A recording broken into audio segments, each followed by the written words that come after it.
This episode brought to you by Restaurant Systems Pro. With excitement, allow me to introduce to you today's guest, Principal in Next Hospitality Advisors and Equal Measure Partners, Doug Zeif. Doug, my man, are you feeling unstoppable today? I am unstoppable most times. Yeah, man, I'm super excited to have you here. My success quote is: if you keep doing what you've been doing, you're going to keep getting what you've been getting. If you keep doing what you keep doing, you're going to keep getting what you've been getting. Dive into that. I mean, it seems pretty straightforward, but why is that? So many people are kind of stuck in how they do things, and they're not really looking forward as to how do we. You have to adapt. This industry, this hospitality industry, which is mostly about people, whether it's guests or partners or employees, is all about pivoting. And if you don't pivot, like if you didn't pivot during the pandemic and you didn't figure out how to do, as an example, QR code menus, right, or touchless bathrooms, right? Yep. If you didn't figure out how to do any of that, you probably died, right? And so anything that we do, procedurally process-driven, anything that's process-driven, these processes need to change. This industry is the one industry, especially the food and beverage part of it, the one industry where everything is almost variable almost every day. Yeah. Look, the bricks on the carrots and the tomatoes is different from one order to the next order that you receive at your back door. Yeah. So you have to be ready to roll every single day and be able to have a new idea for what might have been an old problem. You need to have a new idea on how you're going to get to where you need to get to without doing the same old thing you've been always doing. Yeah.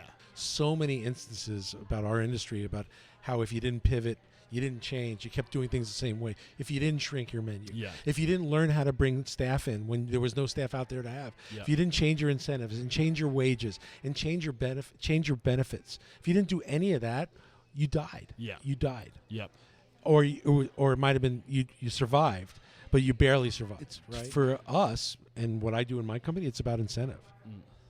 My people get incentivized on hitting their cost targets. We have a recipe management system. We have an inventory management system in our company, and they have to hit their targets. If they don't hit their targets, they don't get paid their incentive. That's kind of how it is. What are the incentives? Cash. Nice. It's cash. So you have recipe management. You said you have what else? Oh, inventory management, recipe management. We also have labor. Labor. We have a whole tool for managing labor and schedules and not allowing people to punch in early or punch out late without a manager override. We put in the schedules. You can only work your schedule without getting an override. Look, there's more science and math to this industry than people give it credit for. That's why there's so many failures. Because I have a good meatball recipe. I'm going to open a restaurant, and they're going to fall on their tail, right? Yep. And the reason they're going to fall on their tail is because there's a whole lot of other stuff around that meatball recipe that you have to play. I mean, look, how you buy, how you purchase. The relationship with the vendor is the relationship, the contracting, and whether you're part of what's called a GPO or not, how you contract for certain pricing. I mean, all of that. Even if you're one restaurant, you can do all of that. Yeah. Most people don't really even know that. They don't even know to ask those questions. Yeah. A lot of things I learned in bigger companies was how not to do things, right? And how I wouldn't do them if they were mine, and how to take care of people and not to make it all about yourself and make it all about everybody else. So for me, kind of putting myself in subverting myself and my ego for almost everybody else that I'm around, whether it's my family, our managers, certainly our guests and our team. I generally have gone about my business by putting almost everybody else before me, because I figure it'll flow down to me eventually. Yes. If it goes well. Yeah. If it doesn't go well, it doesn't matter. Yeah. But that's kind of what I've learned. Look, there's a lot of, I've read a lot of books, whether it's Principles of Central Leadership or 7 Habits or even 1 Minute Manager, which I still talk to people about today. And huge lesson. It's a 30-year-old book or more, what Jan Carlson did with that. But to me, it's about everything that you do in a business is about building a culture. And it's that culture that speaks to your people and your guests. It all kind of flows downhill. Yeah. When did you learn about this? Well, I learned about it. Unfortunately, I learned about it by being, and look, I'm not a victim, but by being exposed to it in the opposite part of that. Most of these big companies, don't teach you anything they don't teach you anything that you need to know on how to run your own business. Okay. They want you to know how to do your job. They want you to know how you do your job with their playbook. Okay. Period. Yeah. Right? I mean, three of the four presidents in Cheesecake Factory after I left were people that I hired and trained, and not one of them could ever do a lease. Even when they left Cheesecake Factory, they had never seen a lease before, right?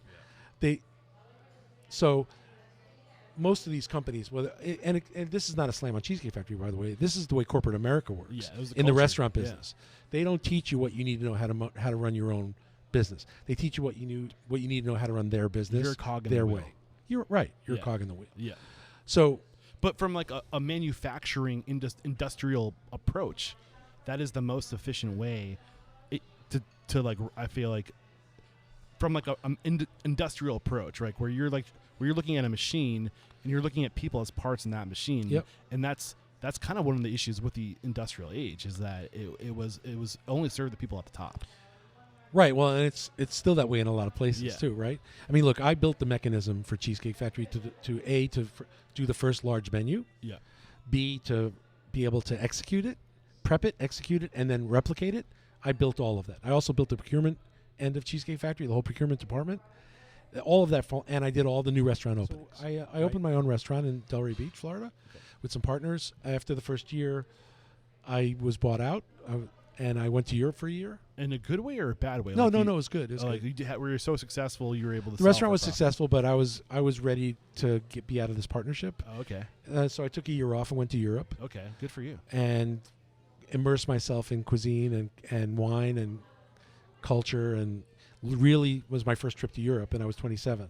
Damn. And I was really... I've still yet to be to Europe. Eye-opening to me, right? Yeah. I've been 100 times since then, but it was really eye-opening to me. I mean, I picked grapes for Dom Perignon Harvest. I did some great stuff when I was over there. No. So the name of your Delray Beach restaurant? Scarlett O'Hara's. Scarlett O'Hara's. How long you were there for? You opened it and you had it going for about a year before you sold it? Yeah, I was there a little over a year. Yeah. Any key? This is your first time being an owner. Yeah. Any key lessons, aha moments? Yeah, pick your partners differently. Looking at okay, so I mean, I'm not about dragging names. No, I'm not going to talk about it. But can we learn from like what's your advice beyond pick your partners? No, I mean, really, have a really good business plan. Know your partner. Know who your partners are. Know what their role and their contribution is going to be. Know what your specifically define what everybody's role is, and basically stick to your swim lane. Right? Is there? So yeah, stay in your lane. Find partners that complement you is what I'm hearing there. Is there something that you would have done differently, like a checklist item, like that you know now that you would have done to like save yourself then? I didn't need to be saved, or to prevent a headache. Then you know what I'm saying? Like, yeah, I think at the end of the day, all of this is about people, and honestly, the business couldn't support my salary after when we went into our second summer. So it was logical that they bought me out, and I was really good with that because I was ready.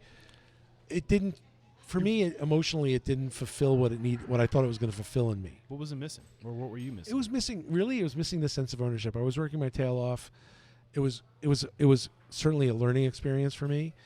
I loved the people that we had on our team there, but at the end of the day, it wasn't a quality enough experience for me to want to stay with it. So when they asked me if I would either A, take the summer off, or B, be bought out, I said, fine, make me an offer.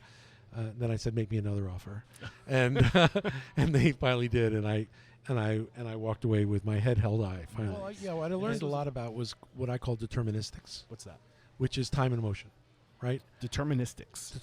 Time and motion is the study of motion. No, time and motion. Time and motion. Thank you. Which is how people work, how they flow, how things flow. I don't know if you ever saw the movie The Founder. Yes. So you remember when the McDonald brothers were in the parking lot with the chalk. Yeah. That's the first example of deterministics. So it's like I'm turning around. What's here? What do I grab? Is it within me being able to reach my distance, or do I have to move a step forward? Yeah. And is that taking me away from doing X, Y, or Z? I mean, deterministics is all about flow and time and motion, and that's one of the biggest things I learned. To produce that menu with that speed at that price point, with that food cost, everything is time and motion. Yeah. Right. So the goal is to reduce the amount of movement between objectives. Yeah, and also to make the production of everything a little bit easier. Maybe be able to need less people. Yeah. Right. If for example, if Cheesecake Factory could It's units go of from work. 17 cooks down to 12, Yeah. because they organize things a little bit differently. I'm not saying they can or should, but if they could, that over 200 restaurants, how many billion dollars is that in labor over a 10-year period? It's a lot of money. Yeah. Right. Yeah. And so if we're not evolving, just naturally evolving to a more svelte way of operating, we need to be looking at those kinds of opportunities. Three little things you can do that most restaurant tours are just not doing that are so simple that will just make their businesses so much more Well, streamlined. depending on where you are. So those in descending order or ascending order, it depends on where you are because of what, like, for example, we have a tip credit here in Florida, right? So one is casual dining, not fine dining, but casual dining restaurants should be all using QR code ordering and should be reducing the number of servers on the floor. Okay, that's first thing. And now in Florida, servers are the least expensive labor we have. Yeah. Right? So maybe that's not so the case in Florida, and maybe the states that still have a tip credit. What right? are the biggest arguments? I know we asked for three things, but before we move on to the other two, what's the biggest argument against that you can counter argue? Guests don't want to use it. Yeah. So what's the counter argument? The counter argument, it's only the older guests that don't want to use it. And help them. Yeah. Help them to use it. Yes. Right? Have it. Doesn't mean don't have anybody on the floor. Yeah. Help them to either use the technology or give them a tool where they can not use the technology and still be able to place their order. Instead of giving every server 5 to 6 tables, give every server 10 to 12. Yeah, 10 to 12, 10 to but they're 12. doing less lifting. Right. Yeah. Right. Secondly, and this is like such an easy one, but it's the biggest no-brainer for me. And I changed this at Cheesecake Factory very early on. I changed it in our hotels at Blackstone Real Estate Partnership early on. But we changed our work week. So our work week is not a Monday through Sunday work week. Now you may say, what's the big deal? Yeah. We're actually in some of our businesses Wednesday through Tuesday or Thursday through Wednesday. The reason is the weekends are when we're busiest. Yeah. That's when all the overtime wages are incurred on Friday and Saturday and Sunday. It's a lot easier to send people home or call them off on a Monday or Tuesday than it is to call them off when you're busiest. Yeah. So we've changed our work week and our pay days from the typical Monday through Sunday to Thursday through Wednesday, so we can have our overtime fall on a Monday where I say, you know what, I don't need you tonight. I don't need you today. You take the day off. You're approaching overtime. So I don't need you. You use the majority of your demand during the busiest time, and then Monday, Tuesday, boom. That's a little. How does that fall into the world of deterministics? I guess it doesn't really fall into deterministics. Okay, but it's still a great little friggin' nugget, man. No, so if you calculate what I saved Cheesecake Factory when I made that call, which by the way I was fought, it was a huge fight, but I ended up getting it done. Yeah. If you take that and you multiply it over, I've been gone since 1996. So 27 years I've been gone, right? Right. You take that 27 years and multiply that over overtime savings, it's also probably hundreds of millions of dollars. Damn. How did the employees feel about this? They don't. Doesn't affect them. They didn't know. They don't care. Okay. No, they know. Yeah. They know. They know when their schedule gets posted. They know when they get paid. Yeah. They get paid on Wednesday instead of Friday, or Tuesday instead of Friday. All right. They all know. Got it. There's no secret to any of that. There's nothing underhanded or non-transparent about it whatsoever. All right. Third. In our handbook, it says our legal work week is Thursday through Wednesday. They're not going to connect the dots. Basically, they may, but it doesn't matter to them. They're getting paid. They're still getting paid for 2 weeks. Yeah. It doesn't matter what day it ends on. I mean, that is brilliant, though. I never heard that. That's the first time I've heard that on the show. So I love that. So what is the third nugget? The third thing that you garnered from this experience that you think our listeners can benefit from? Well, that's something I have to think about a little bit. The first two nuggets were pretty easy. The third nugget would be to really kind of shelve your ego and put it aside when you don't really understand, or if you don't understand what's going on and why certain things are happening, to put your ego to the side and be able to say, help me. You know, I was at a